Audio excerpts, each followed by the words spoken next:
Hello, everyone, and good afternoon, good morning, depending on where you are in the country. This is Scott Fischetti from Geopath. Just want to welcome everybody to today's foundational session of the out-of-home office hours. This is our October session, and I want to also welcome Brian Shopper, who's here with me as always. Hello. Hey. So just if you've been joining these sessions right along, you probably get the process, but if this is one of your first ones, I just want to give you a sense of what we're going to do over today and tomorrow. So today our goal is to really give everyone an understanding of the Insight Suite. So we'll walk through at a high level the features and the functionality, and we'll show different workflows and how you get at different audiences. And then again, how do you look at those metrics against the inventory that you're looking at? So we'll pull a few different sets of inventory and talk about the different metrics associated with them.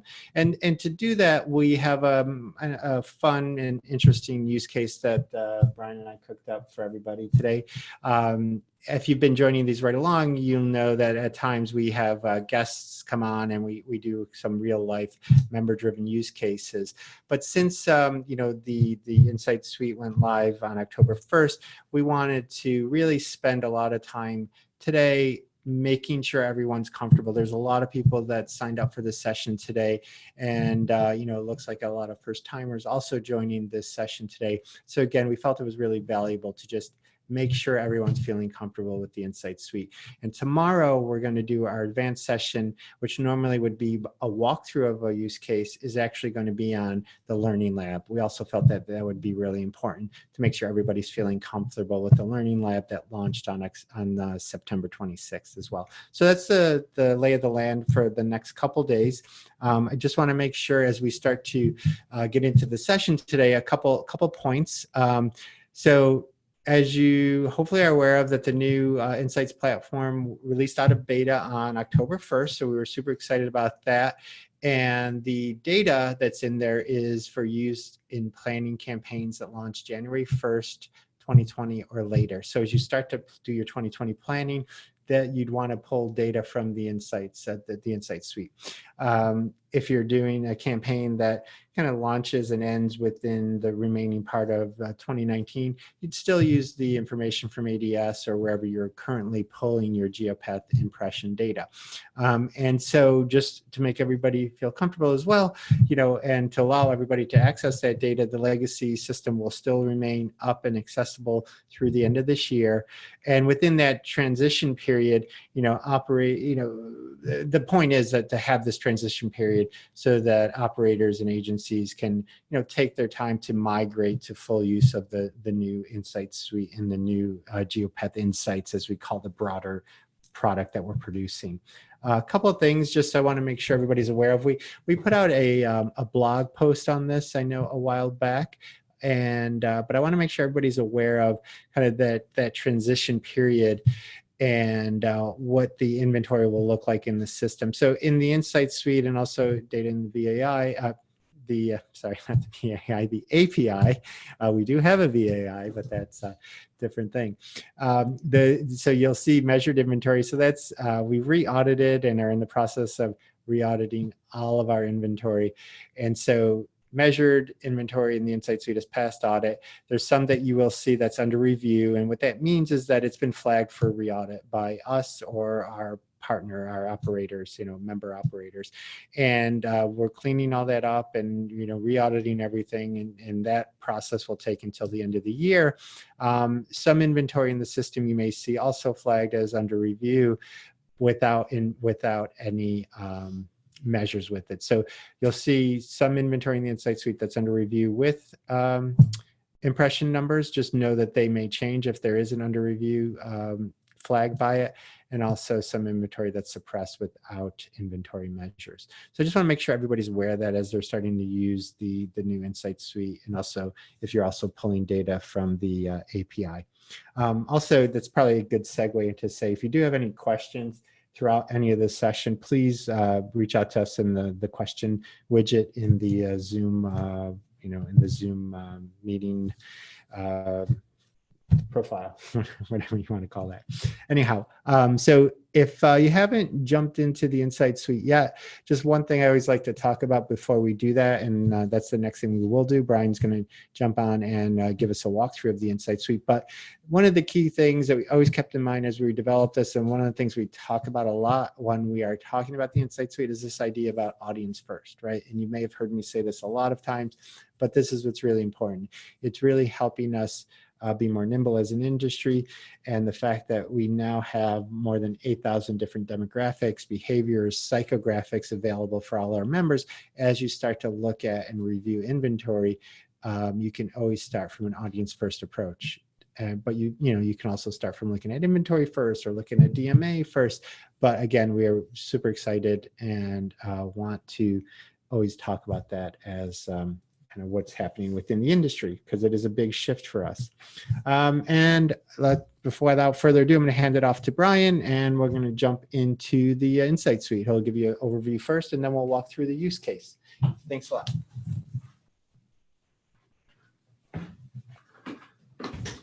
Okay, so we're going to do, sorry about that, 1 second.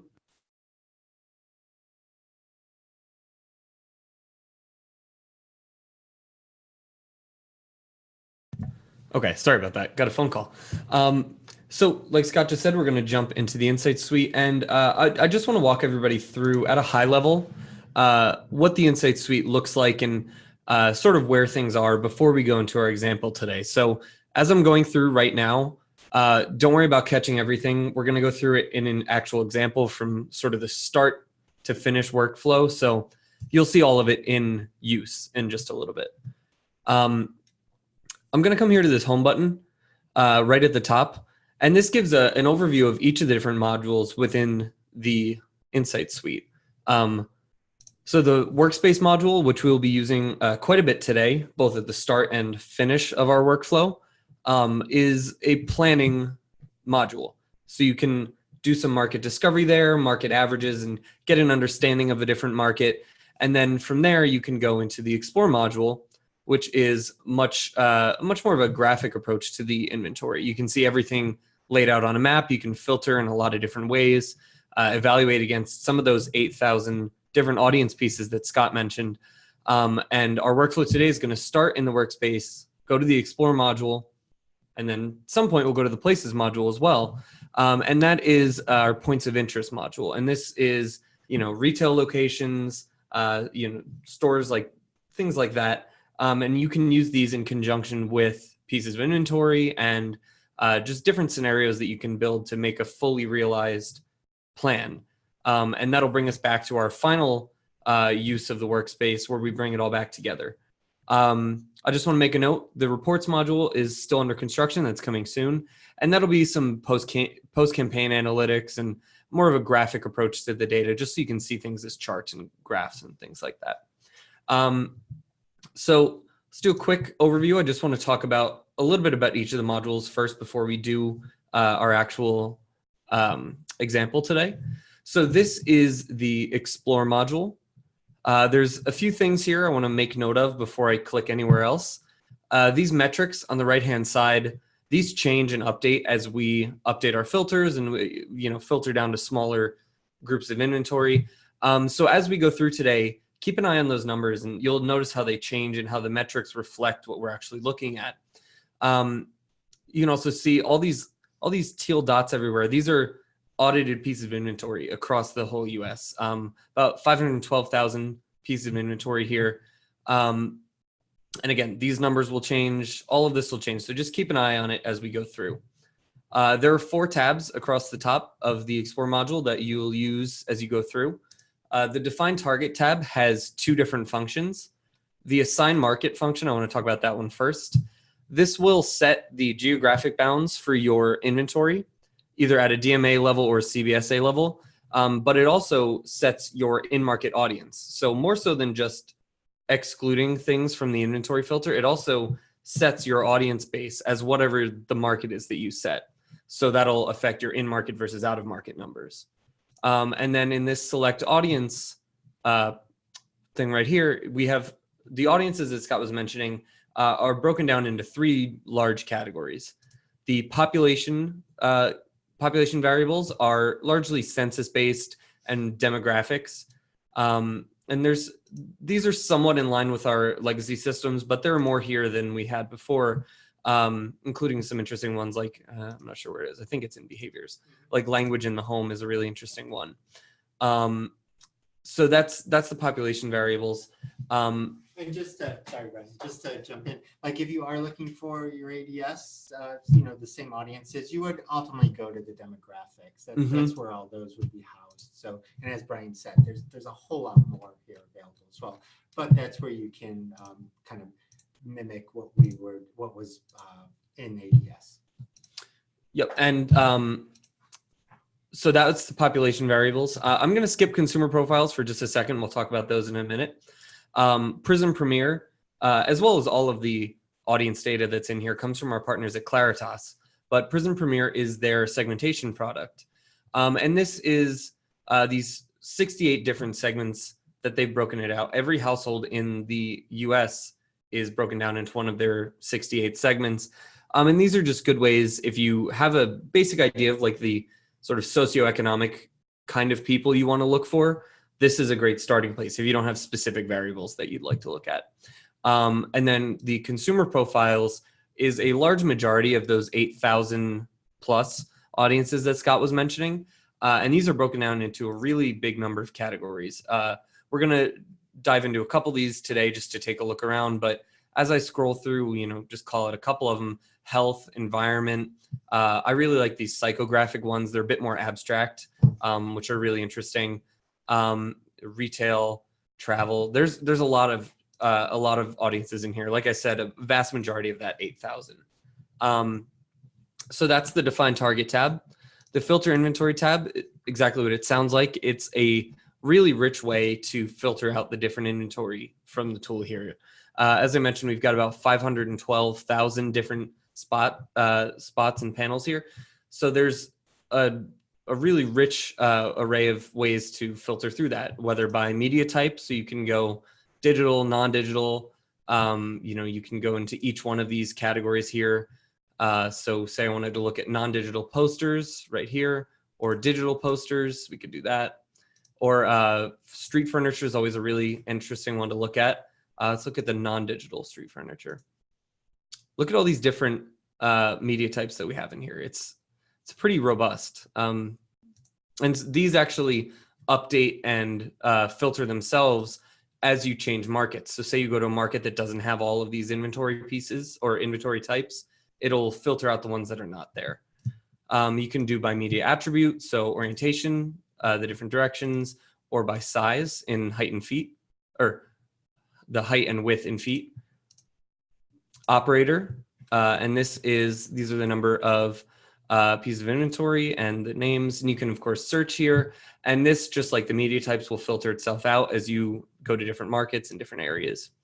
Location, you can get a little bit more specific with the locations that we looked at earlier.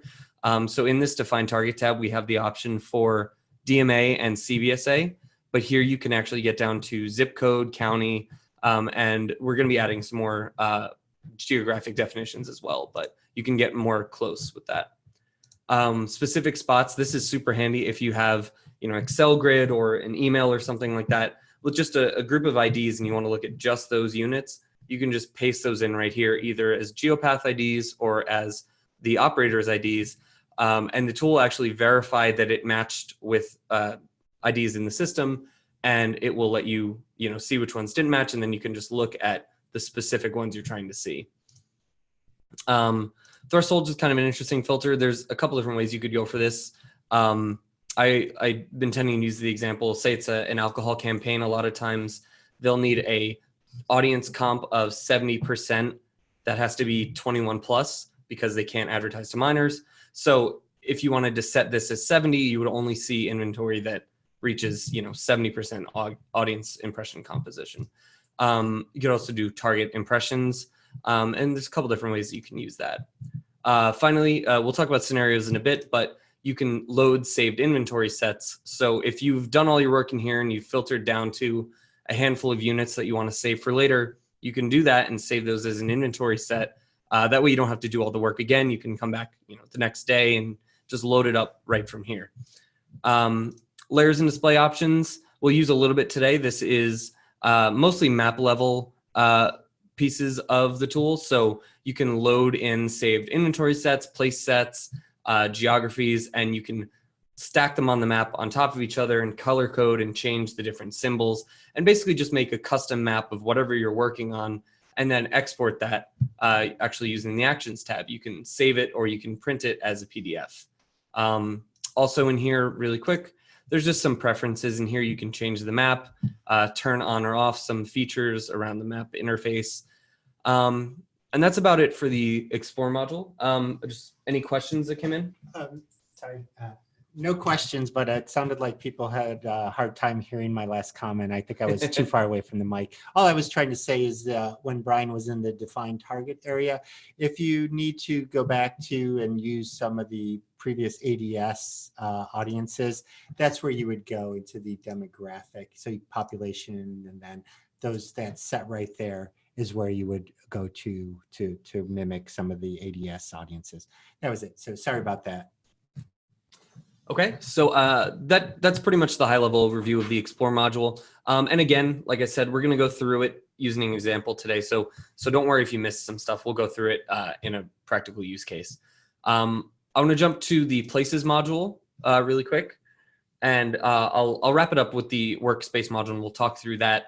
And that's actually where we're going to start our example as well. But so this is the Places module. This is points of interest. All these little purple dots are locations of either retails or stores or things like that. So you can search by a brand name, by a company name, or you could even just search something like a coffee shop if you wanted to do that. So let's just see, just for example's sake. And if you search coffee shop, so we've got 71,000 different things that come back as a result for a coffee shop. But let's say, let's see, Kings County. Oh, King County, I think. But you can use these different filters down here. So we have shape filters, such as radius or polygon, or this is a market filter. So we could look at King County, New York, Kings County, it was. So say we want to just look at coffee shops in Kings County, we got 450. But so it sets a geographic filter, and so you can look, these are all the things that come up as coffee shops in this particular county that I picked.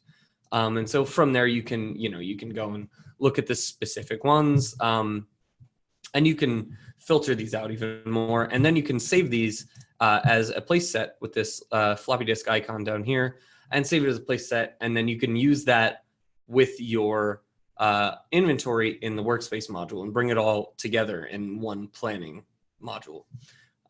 So speaking of Workspace, let's head over there now. The Workspace module kind of has a hierarchy to the way you use it. A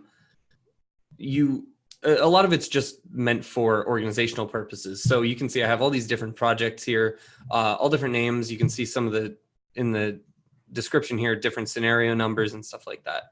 But to create a market plan or an inventory plan, which are two types, and I'll explain what those are. You first need to create a project. And so you can just do that here, and you can name it whatever you want and give it a description. So I'll just, test project. You can give it a description. And so once you've created a project, that's the sort of highest structure here. And then below that, you'll have scenarios. So it all depends on how you're going to use it. Like for our example today, I'll have one project, but our different scenarios are going to be two different markets, but you could use it as maybe a fall campaign and a winter campaign. There's a lot of variability with how you use it. It's really up to how your needs need it. But so once we've created a project like we have here, we need to make a scenario in order to do one of these two plans. So I'll hit add scenario, or you could hit the plus buttons up here. And I'll just call this test one. Doesn't really need to have any specific name, just for example's sake.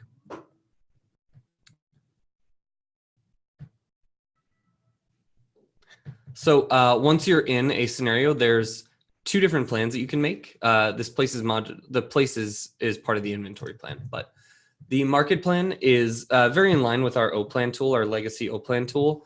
And this is a market averages and a market discovery tool that you can use here. And we'll use this in our example in just a minute after I explain what the scenario is. But so you can just go and see how many units in a particular market you'll need to reach a TRP goal of a specific audience. That's basically the main use of it in this iteration right here. And I'll show you all that. So it'll make more sense once we go through it. An inventory plan is really useful once you've gone through and you've selected some units and you maybe have some places and you've done all the work in the Explore module and the other modules. Here you can bring it all back together and actually see what these sort of planned delivery goals for that for those units that you selected would be against your audience in your market. And you can add your places so you have everything together in one place. And I'll explain all this as we go through. But I'm gonna go back to the, here we go, perfect. Go back to the deck here and I'll just explain the scenario here. So, so for this one, we just set up, I wanted to do a little bit of a different thing than we've done. This one it's purely fictional. So just as a caveat, if it doesn't make much sense, it will once we go through. But so we're going to be looking at the Chevy Volt, which is as you can see here in quotes, plug-in hybrid vehicle. And Chevy wants to really push sales of this and get people who are eco-friendly to really think about this car as maybe their next purchase, or at least get people thinking about it when they're in the market. So KPI here would be either dealer visits or test drives, an uptick in that. Here on this next slide, we've got a little bit more specifics. So we want 50 weekly TRPs in whichever market we're in. We're going to focus on 2 markets today, mainly Los Angeles, and we'll do Chicago as sort of a secondary one. And our main target here, the two audience targets that I have in here are some of the new audience targets of that group of 8,000. So the primary target, we're going to be going after the heaviest quintile of eco-friendly people. So the people who do the most eco-friendly activities. I think it's ranked into like 5 or 6 different quintiles. And so this is the heaviest eco-friendly activity people. Secondary to that, we could also do those who plan to buy or lease in the next 12 months a hybrid or electric vehicle. And that one's a little bit more specific, but maybe the targeting for this one is more on the eco-friendly, less on the car itself. It's on the environmental impact. So, and for this one, we're going to do bulletins, non-digital. And I think that's everything we need to jump right in. So let me go back. There we go. All right. So as I mentioned earlier, let me go back to the start of this. So for this one, I want to do a full workflow. The whole reason that this example is set up this way is so we can do a workflow from market discovery to exploration of units and things like that, and then bring it all back together in the workspace module again. So I'm going to start a new project. We'll call this Chevy Volt 2020. Create project. Okay, so we've got our project. I actually forgot to mention this. If you hit this little pencil icon, you can add tags too. So if you have, a lot of Chevy things that you're working on or a lot of auto projects, you can tag them all so they're easier to keep track of. But I'm not going to do that. So Chevy Volt. So let's add a scenario. In this example here, I'm going to use 2 different scenarios, one for each market. So we'll start with Los Angeles. Los Angeles. Looks right to me. Okay, so we've got our Los Angeles scenario. Say I were an agency. I don't know really anything about the inventory in this market. I know that I want to have 50 TRPs, as we saw in our example, and that's really all I know. I know I have bulletins, I know I have my audience, and I know I want 50 TRPs. But other than that, I have no idea how many units I might need for this kind of thing. So that's really where this would come in handy. So I'm going to add the market. We'll go Los Angeles right here at the DMA level, I think. Yeah. DMA level, let's add our audience. By default, it has person 0+, and we could leave that, but I'm going to get rid of it. I don't want to keep that one. I want to be a little bit more specific with that. And this actually mirrors the audience selection tool in the Explore module, which you'll see in a minute. And I know that this is in consumer profiles, and I want to go to the category environment. And I'm just going to a quick scroll through, look at how many different environmental ones there are here. And this is not even opinions. If you go into the psychographics, there's even some environmental ones, sort of, I feel this way, or I think this way about environmental products and things like that. So we're just going to start with this one. And I know I wanted, here we go, heaviest eco-friendly users right here. Add selected. So we've got our audience, we've got our market. Operator, we're just going to look at everybody in the market. Media type. So we'll go add media type.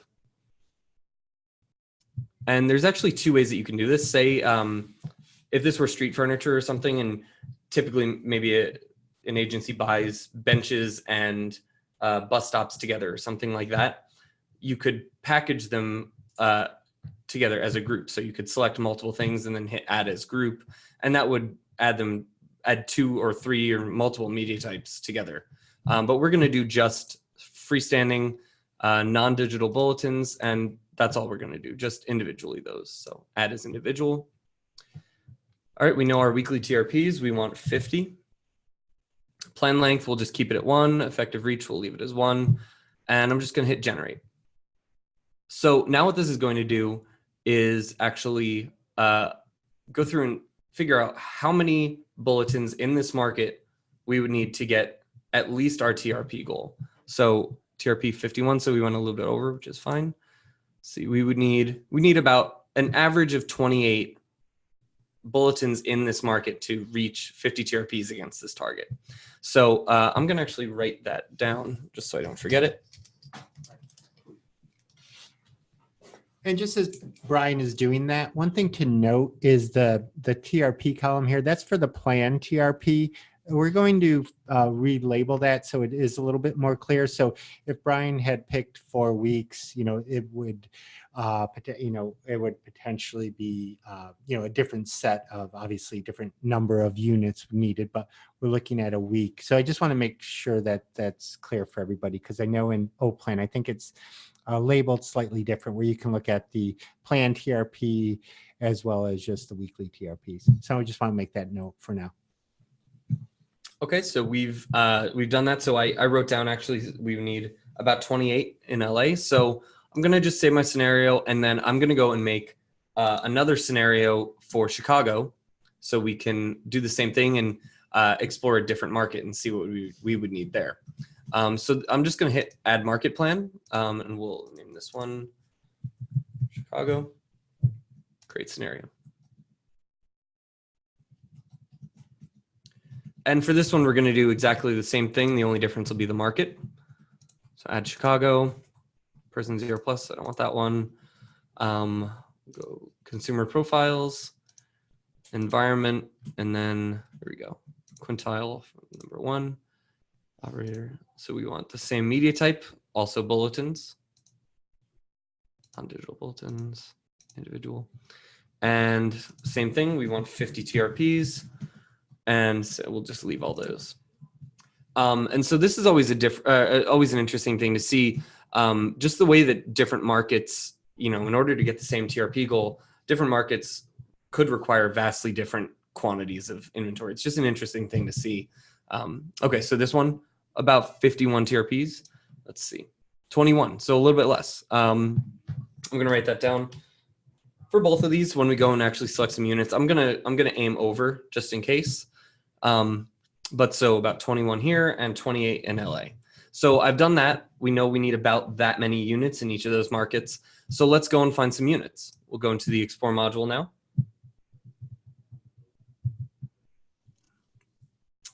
And again, just one more thing, like I said earlier, as we go through and as we filter out, just keep an eye on these metrics in the top right-hand corner. It's always interesting to see how they change. So we'll start with LA. I'm going to go define target, assign market, and it's right here, number 2, apply. So even just this, you'll see these numbers are going to change. And all these teal dots in the map are going to go, or I'll minimize that so you can see. These are all going to go away, and we're going to see a little bubble pop up here. So about almost 35,000 different units in Los Angeles. So let's take a closer look at that.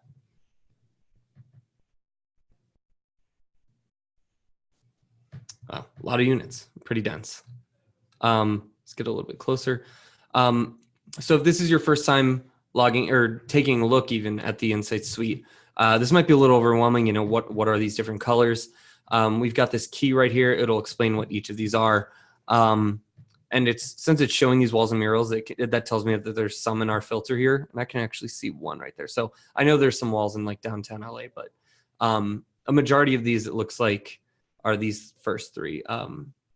But for our example today, we don't want all three of these. I'll filter inventory in just a second. Let me go back to filter this and let me set my audience. So for this, again, it's that same audience that we were looking at just a second ago, the top quintile. Here we go. Apply. And so now that we've set a target, keep an eye over here. Target impressions and total impressions are going to be very different. And before, our target impressions and our total impressions were the same because we were looking at persons 0+. We hadn't set a more specific audience target, but now that we have, our target impressions are just a subset of the total. In this case, about 23%, just under a quarter, which is not bad. For the heaviest, most eco-friendly activity people, I guess it makes sense in LA. But so we've got our audience, we've got our market. Let's take a look at some inventory. So I know for this example, we just want bulletins. So we'll go under freestanding, non-digital bulletins, and there we go. Apply. So it's going to filter out everything that's not bulletins. So we should be only seeing orange dots after this, once this catches up.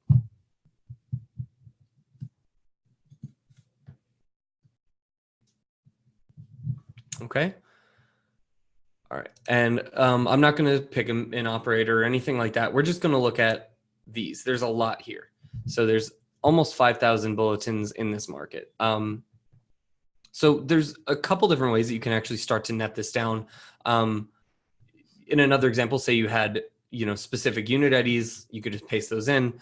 But here where we're really just exploring, say for the sake of this example, we really want to target the target impressions or the people who are really these eco-friendly people. We want to see the units that have the biggest target impressions against those people. So we can filter by a lot of different things. In this example, I'm going to do target impressions, but there's a bunch of different metrics here that you can filter on. So we'll do target impressions. And then from there, I'll probably do, since in LA we needed 28, I'll probably do about 30 or 35 units in my selection, just so we have a little bit more just in case. And so this is going to be refiltering these based on target impressions. So just to start, I want to look at the top 100. Let's kind of filter out some of these other ones. Let me get a little bit closer.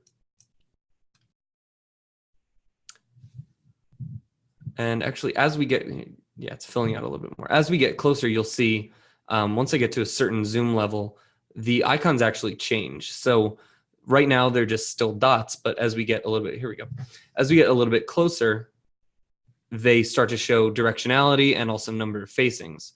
So for example, this one right here under my mouse, this one is 2 facings, north and south. This one's just south facing. You can see this one here is west. So you can just get a little bit of a better understanding of, what you're looking at here. And that's where the, say you only wanted certain orientation, you could filter out that way as well. So we've got this group of 100 here. I'm going to open up this secondary view down in the bottom left-hand corner. And this is just a second way to look at the inventory that are in your filter. This is much more of a grid view, a little bit more data heavy. And so once this loads, I'll drag this up a little bit. You can see a little bit better. So we've got right here 100 selected out of these almost 5,000. By default, they filter by target audience index. But I want to do target impressions. And that's actually not here. That's a good example. So customize columns. Let's do target impressions. It should be down here somewhere. We'll do target in market. Let's do that. And so if there are any metrics here that you want in your either grid or in when you export this, you can add them over here from this left side. Target audience impressions. Here we go. So I've added that target audience impressions, and I'm going to hit apply, and that'll add that column here. Just as a note, when you export this to Excel, only the things that are in your columns here that you've added will be exported. So if you want more, if you want everything, you'll have to export everything. So as a just quick interesting thing to note. So total impressions for this, about 1.2 million weekly impressions. Target in-market impressions and target audience impressions, not in market, not necessarily, are pretty different. It's interesting. But so for this one, again, we needed about 28. Let's do, I'll do it this way. Actually, we'll do top 25 and I'll just check on a couple more, just add the next like 10 or so. And then we'll see, save these, and then we can actually evaluate. Oops, sorry, I scrolled too fast. We can add these and evaluate them against the audience later in the workspace module again. So we'll add all these, 35 selected. It says it up here. It hasn't caught up to me yet. There we go. So I'm going to save these as an inventory set, save as new inventory set.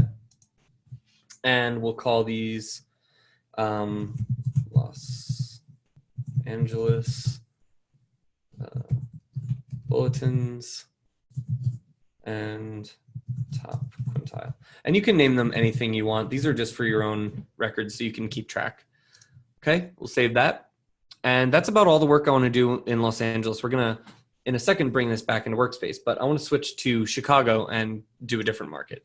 Hey, Ryan, we just got one question. Wondering about, as you're in this view, is it possible to set a kind of templated view so that you always have the same columns come up when you come into your when you log into your account? The answer is no at this time, but that is definitely on the roadmap of being able to have your own kind of customized view as you start to work in the tool. So great question, but it's definitely something we thought of and we'll be working on. And just one more thing I wanted to mention before I move on. I saved this as an inventory set here, but you can also download as CSV. And that was what I was talking about when you can export to Excel. You can do that here and export this just as you see it, basically. So I'm going to switch to a different market altogether. So I'm going to clear the map to start. I'm going to go actions and then clear view. And if you ever want to just get a fresh reset on the map on the Explore module, that's a great way to do it. It'll reset everything basically to 0 so you can start again. And so as that loads, we're going to do the same thing we just did. We're going to set Chicago as our market. Chicago.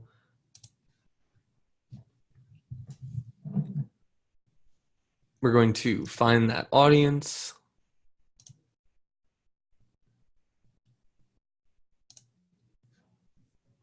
Environment and quintile heaviest. And you know what, actually I've been using this one a lot, so I'm just going to save it. I'm going to hit save audience, and you can name it anything you want, but once you save an audience, oh, I've already done that. Never mind. Yeah, it's right here. So once you save an audience, if it's one that you use a lot, you can have it in your saved audiences, so you don't have to go and find it again. I guess I've already done that. So I'm going to hit apply. And just like before, when we set the market, it puts this little bubble here. And also, again, once we set our audience, our target impressions are now a subset of our total. Again, about a quarter, which is pretty good. So you can see Chicago here. And we're going to do exactly what we did last time. I'm just going to filter out for just the bulletins, media types. Oh, clicked it twice. And as you're doing that, Brian, got a question. I know we're not filtering by operator for this example, but could you just show how Sure. you could do that? Click it on and off. And so if you were, an operator trying to do this example, how would you do it, Sure. that way as well? And also in the future, the next month, actually, the use case that we have planned is a very specific operator example. So just wanted to let you know that. So we've got our bulletins here, and if you did want to filter by operator, you could just do, right here, and you could just click. You could click multiple if you wanted. Yeah. Yeah, we can just. I'll Maybe do a couple really of them. quick and then clear it. Yeah, so you can do that, and you'll see it'll get rid of the ones that are not a couple of the operators that I picked. But there we go.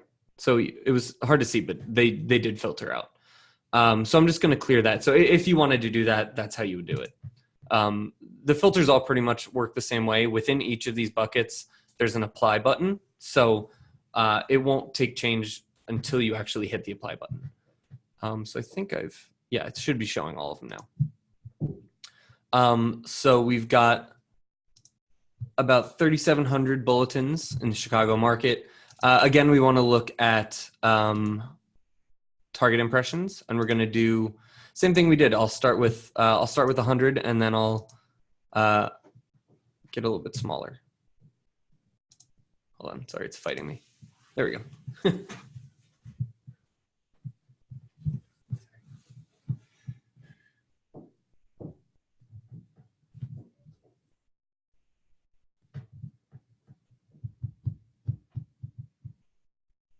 Okay, and I want to do the top 100 again. Before you do that, Brian, we got one more question. Sorry to keep jumping. Yeah, that's fine. There was an interesting question about if you've sometimes when you try to export the CSV file, it will only export like a certain number, like 100, or I think depending on what you have in your filter, around like that. There's a way to work around that. And actually, what you do is if you scroll right there, if you scroll down and keep scrolling to the bottom, and keep doing that for a little bit, it'll allow you to export more units. And I think right now, for the short term, there's a cap of 1,000 right now.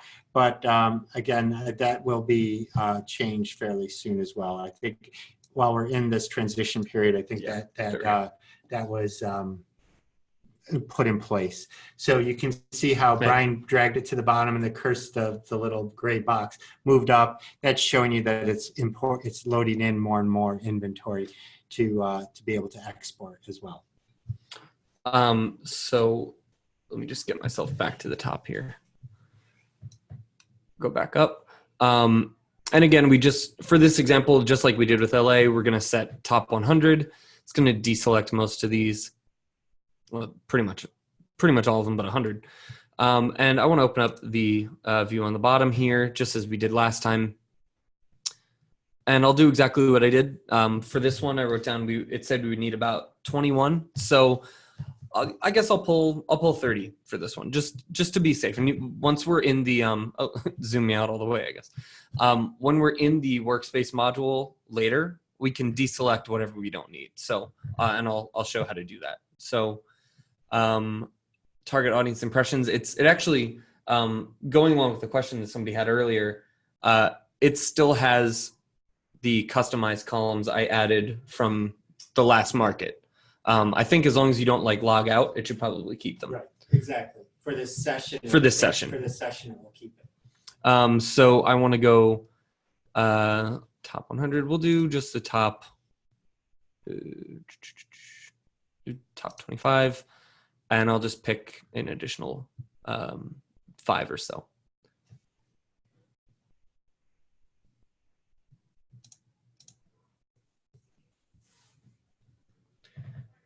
Okay, so it says I've got 30 selected. There we go.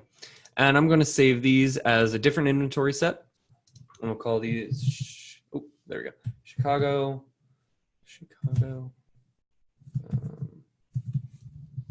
Bulletins and eco quintile. I don't really remember what I named the other one, but it doesn't really matter. It's just so you can find it. Save and keep exploring. So now that we've pulled an inventory set from LA and an inventory set from Chicago, oh, you know what? Real quick, I want to head to the places module.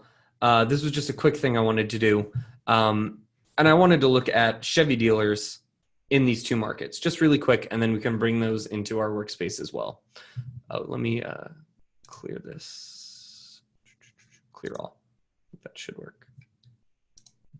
Oh, you know what? I think I need to go back here. Back. Okay. And I'll start over. So Chevrolet. It's going to return a lot of results because, again, it initially does its search across the US. But location tools and our two markets, it was Los Angeles, DMA. So I'll hit refine. So 57 in the DMA there. And I'm just going to save these. I'll save as a new place set. We'll call it LA Chevy dealers. Oops, caps lock. LA Chevy dealers. Create new place set. Okay, and let me just switch this to Chicago DMA.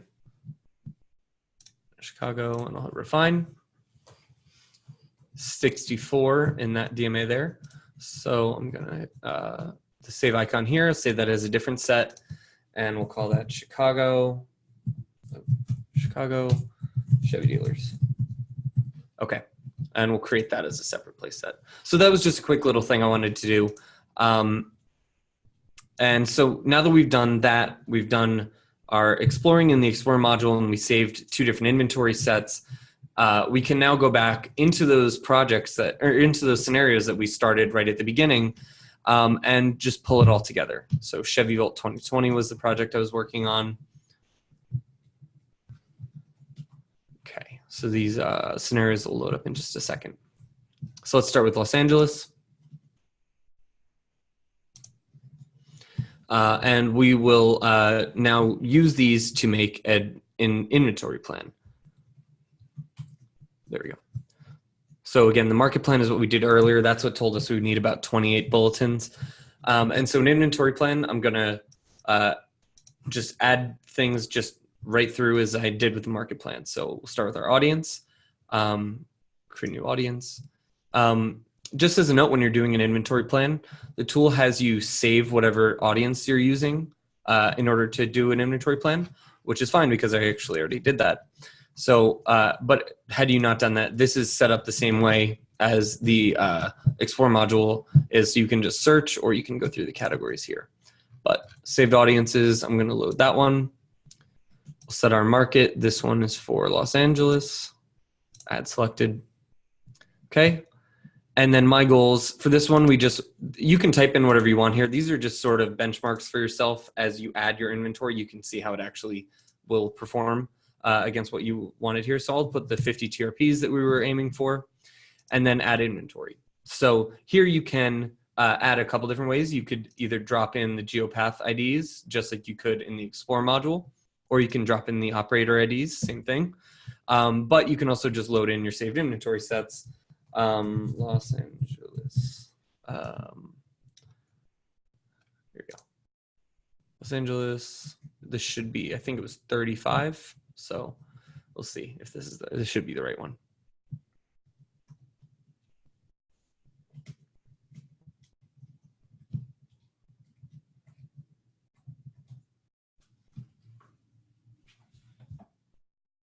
There we go.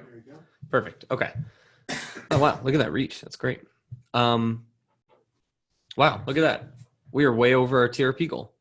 So from here, this is actually a perfect example. So we've got way more TRPs than we thought we were going to have, or than we thought we would need. So from here, you could actually just go and deselect units that you don't want in this plan, or go back and explore further. You could open, in the Explore module, you could load this inventory set back up and net it down even smaller, and then go from there. But so just interesting to see. That's and that's I mean it is over, and it's probably likely because we filtered down. That's true. We went for the top. LA is a big market, and we filtered down for just the top 100. So that's probably why it's way over, because it is an average tool as well. Right. And we also got a question on index, on kind of comp index, and what does that mean, and how to look at it and think about it. I mean, I think one way to think about, especially the comp index, is that's a measure of how efficient your inventory is at reaching the specific target that we're looking at. And as you look to it and it's over 100, that means it's over indexing. So if, let's say, it's 123 index, well, it's over indexing at 23% for reaching that particular audience. So hopefully that's a helpful way to start to describe it. And if it isn't, just message us again, and we'll try it another way. Okay, thanks.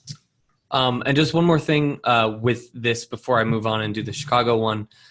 Here, this Places tab, you can just add in the place set that you saved. So this was Los Angeles. Oh, I called it LA. That's right. There you go. LA Chevy dealers, apply. And so here you can see just the addresses and the names and the industry types. And you can, I'll save this as my scenario. And so when you go and you export, if you export your scenario here, you'll have your inventory and also the places as well. So let's go back and we will just fill out that Chicago scenario just the same way. And once these load up, you'll actually see in the units and a number of places here, the Chicago or the Los Angeles one will have, there we go, 57 places, and it should say 35 units in just a second, but that's all right. We don't need to wait for it. So we're going to open up the Chicago scenario and do exactly what we did with the other one. So inventory. So we'll set the audience. I had it saved. It's right down here. Market was just Chicago. Add. And then our custom goal, same thing. It was 50 TRPs. So I'm curious how this one's actually going to play out too. Because again, we did pick from sort of the top impression ones, but I don't know. Different markets react different ways. So let's see. Chicago. I think it was. There we go. I think it was this one.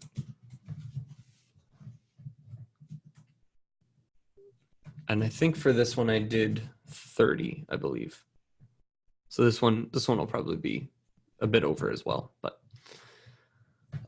so once that comes in, we'll actually be able to see the planned delivery goals as well, just like we could before. Just give that a second.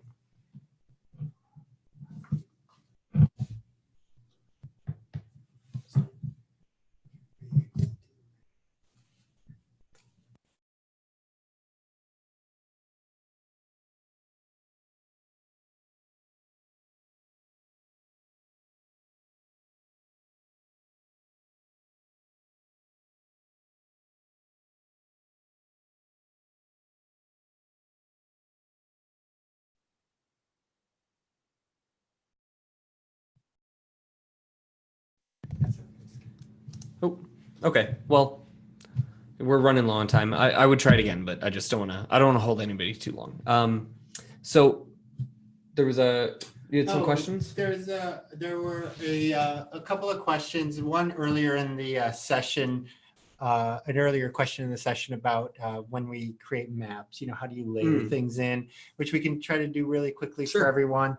And then as Brian's maybe getting to that, there was also another question about, how specific can you get right now if you wanted to look at, let's say, since we're in LA, let's look at all the inventory on the Sunset Strip, right?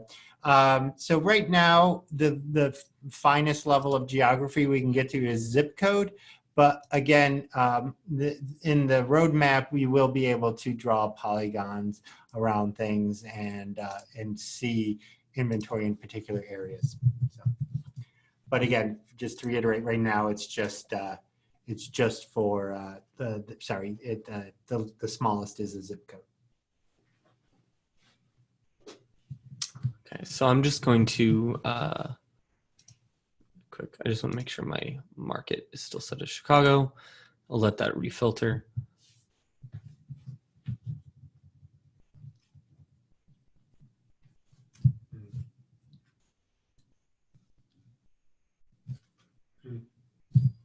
Let me refresh the page really quick. Sorry.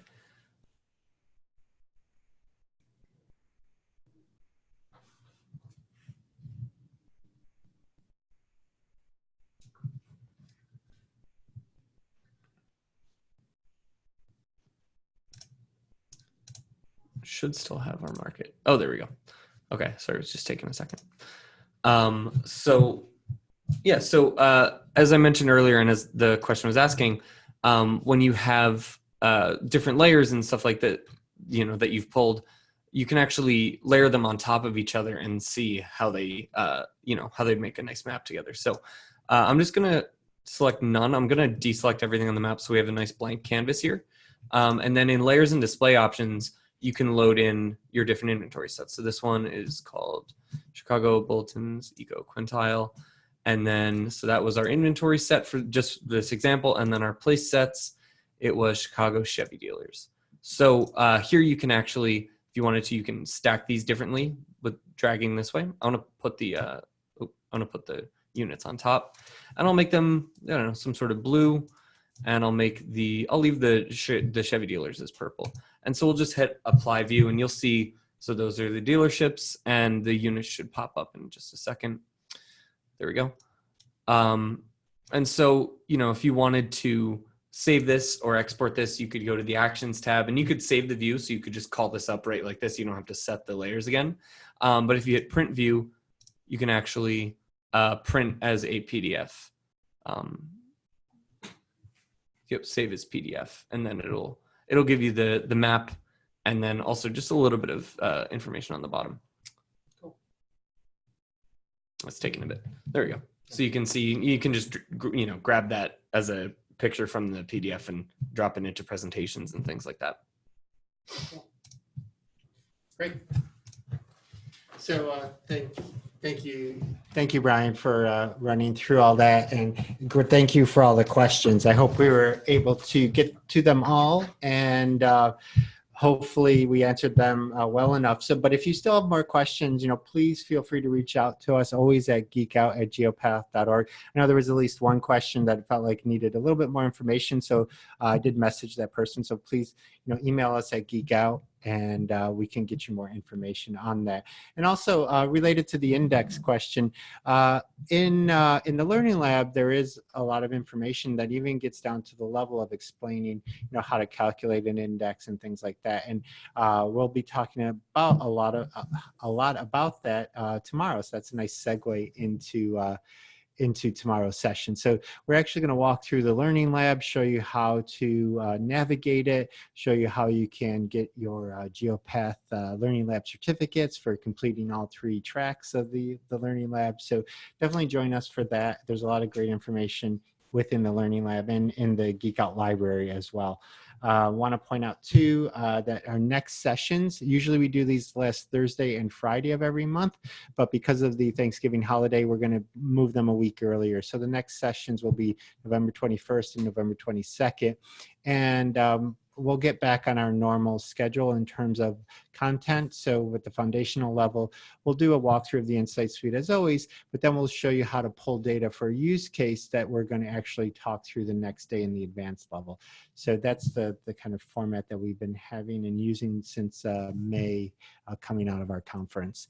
And also, if you ever need to go to or want to look up an old one of these sessions, go to our go to our website and go to the Geek Out tab and scroll down to our out of home office hours. There you'll see the 6 most recent, but then you can also click where it says click here, right over here, to go to and see our full library of webinars.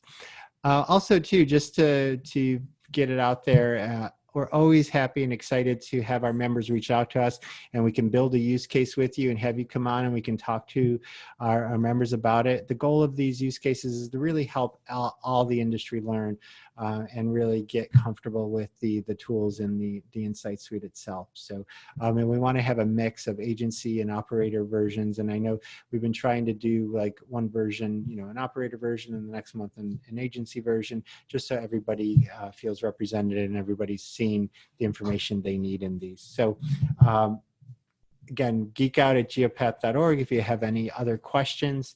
And again, just want to say thank you. I'm going to check in with Ryan just one last time to see if there are any additional questions, but I do want to say thank you and thanks for the big turnout, and we hope you found this useful.